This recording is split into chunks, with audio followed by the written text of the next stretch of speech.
Welcome to the Slop Farm. Enjoy the video. You'll begin by ensuring the essentials are ready: an updated browser or YouTube app and a video loaded. Once done, open the video in the main player and position playback where you want to continue watching.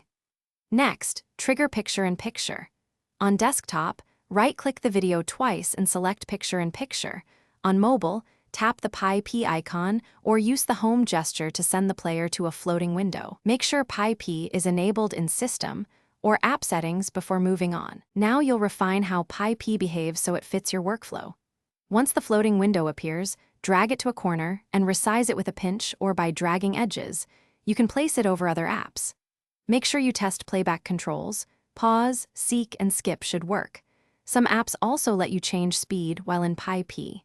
If audio or overlay behaves oddly, check multitasking and notification permissions, and enable Always on Top or overlay permissions for the app or browser. To complete the process, practice toggling Pi-P off and back on so you know how to return to the full player or close the floating window. If Pi-P won't appear, make sure you updated the app, cleared the cache, and confirmed Pi-P permission in System Settings.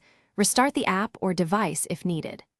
One key troubleshooting tip: if Pi-P still fails, toggle overlay or multitasking permissions, because most Pi-P problems trace back to blocked permissions. Granting them usually resolves the issue. Thanks for watching.